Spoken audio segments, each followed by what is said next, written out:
তীব্র গরমে চা কে খায়? বিষক্ষয় মানে আইসক্রিম কোথায় তৈরি হয়েছিল জানো? এটা জানাটা কি এখন খুব বেশি জরুরি? হ্যাঁ, আর সেটা যদি তোমাকে না জানাতে পারি তাহলে গরমের ভিতরে চা কেন খাচ্ছে এটা রহস্য উন্মোচন করবো কিভাবে? সেই রহস্য মোচন করতে আমি একদম ইন্টারেস্টেড। ওকে, টপিক চেঞ্জ। আপনি কি ইন্টারেস্টেড? প্রথম ইমন, কালকে আমার এনগেজমেন্ট, তুমি আমার সাথে ফাইজলামি করতেছো? কবে এঙ্গেজমেন্ট? কালকে এঙ্গেজমেন্ট মানে তো হচ্ছে বাসা অনেক আয়োজন হবে। তাই তুমি কিন্তু বেশি বেশি খেয়ে ফুলে যাও না, বুঝছো? মানে পরে তো আমার আনরোমান্টিক বলবো, আমি করে দিতে পারি না, কম খাবার। তুমিই বলো যে এই সময় এসে আমি এখন তোমাকে কি বলবো? ভালোবাসবো আমাকে? ফাইজলামি না, মাথা একটু কাজ করতেছে, তুমি একটু বলবা। আমার বুকটাকে নিজের বালিশ মনে করে এখানে মাথা ইচ্ছা পান বাবা। ভালোবাসেন দুজন দুজনকে?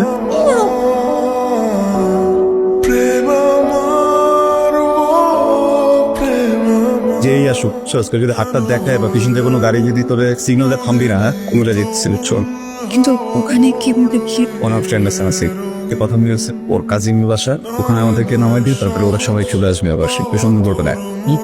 সিং কি করছে? সেটা জানাম তো ঠিক সব ঠিক হয়ে যাবেন। জানি না, বই করতেছে। দেখুন ভাবি নতুন ভাবে মিষ্টি খাওয়া, আমি আমার বন্ধুর মিষ্টি খাওয়াইছি। আমার বন্ধুর জীবনের প্রথম বিয়ার এক্সপিরিয়েন্স না বন্ধু, মিষ্টি খাও। আমি একটু খাই। বন্ধু তোমার অনেক ধন্যবাদ, তোমার জন্য আমার বন্ধুরা নতুন জীবন পাইছে। তুমি তাহলে টেনশন করো না, আমি একটু বাজারে যেতেছি। ওই যে হচ্ছে না, ওই রাত্রে বেলা কিনে কাটা করতে ওইটা যাবো, ঠিক আছে? আব্বা কেমন আছো তুমি? ভালো। আব্বা আমার জন্য দোয়া করো। সামনে কি কোনো পরীক্ষা আছে? অনেক বড় পরীক্ষা আব্বা।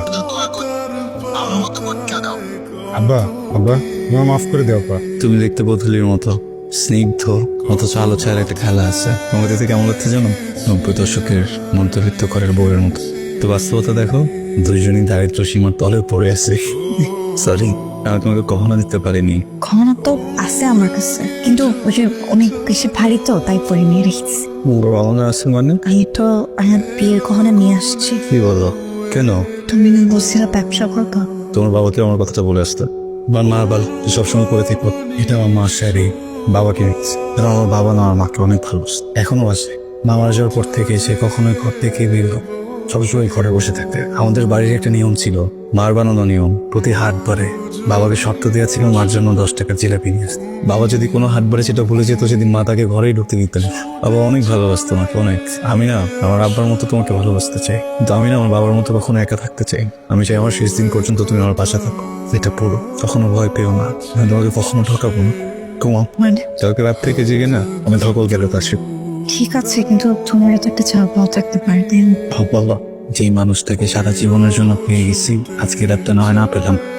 ঘুমাও না, খুব ভালোবাসি। অনেক ভালোবাসি। এই মুখ কালো করে রাখছো কেন? কই, আমার মুখ তো ঠিকই আছে। আমি হয়তো একটু পুরনো লিখছি, এই জন্য আমার কাছে।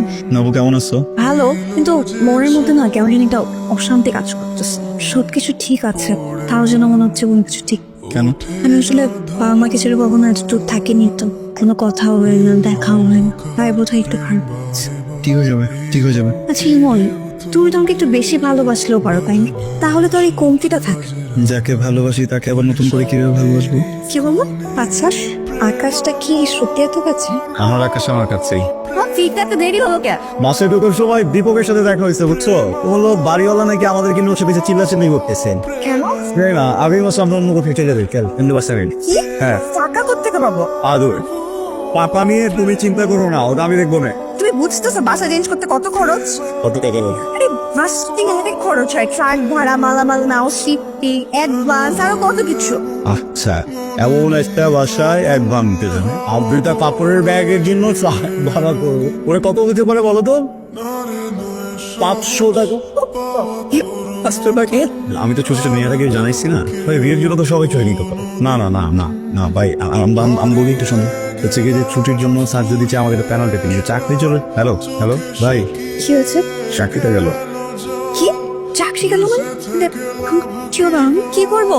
আমরা কিভাবে কি করবো আমাকে একটু বলো। অস্থির কি হয়ে যাবে সব? স্থির হবো না, কিছু একটা কিভাবে হবে আমাকে একটু বুঝায় বলো। মাথা ভেবে বলি। মা, কি এটা? খুলে দেখো। দেখো সুইপ না বলো না, হ্যাঁ? এই গহনাগুলো না এনেছিলাম, যে গহনাগুলো তো আমার, তাই না? যদি আমাদের কোনো প্রয়োজনে আসে, কিন্তু এতদিন তো কোনো প্রয়োজনে দরকার হয়নি, কিন্তু এখন এই করোনাগুলো বিক্রি করে দিয়ে তোমার একটা ব্যবসা শুরু করবো। আমি আস্তে আস্তে এগুলো সব বানিয়ে নিয়ে যাই। বলছি রেখেছে জ্বর এখানে খালি খালি সময় না, কথা বলো না, বলছি রেখেছো জন্য রেখেছো যাও। বুঝতেছো না কেন?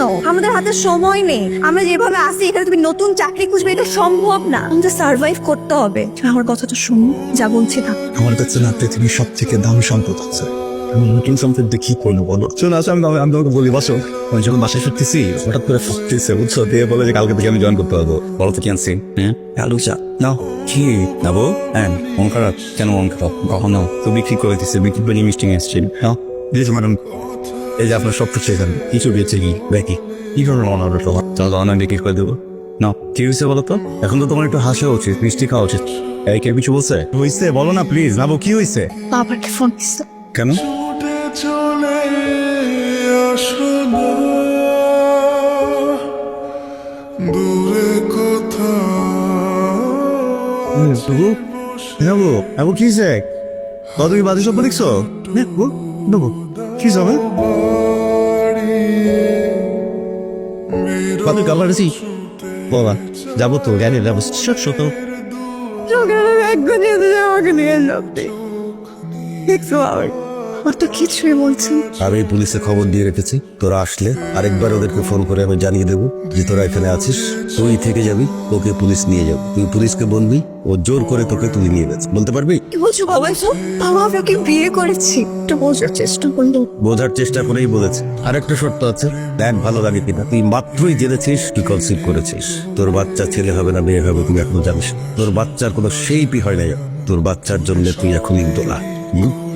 ঠিক আছে, তোরা দুইজন আমাদের এখানে থাকবি। তোদের সমস্ত ভরণ পোষণ আমার, তোদের এক পয়সাও খরচ করতে হবে। তোর বাচ্চার ডেলিভারি হবে 1 বছর পর্যন্ত তুই তোর বাচ্চার সঙ্গে থাকবি, তার লালন পালন করবি। 1 বছর পরে তোদের বাচ্চাকে আমাদের এখানে রেখে তোরা চলে যাবে। আঙ্কেল আমার বয়স যখন 15 তখন আমার আম্মা মারা গেছে। আব্বা সে থাকতে সামলাতে পারেন, উনিও মানসিক ভারসাম্য হারায় ফেলে। সবসময় দেখতাম আম্মার ঘরে বসে থাকতো, বিছানার উপরে বসে ঘন্টার পর ঘন্টা একাকি কি যেন করতো। ওনার যে একটা ছেলে আছে, ওনার এটা মাথায় ছিল।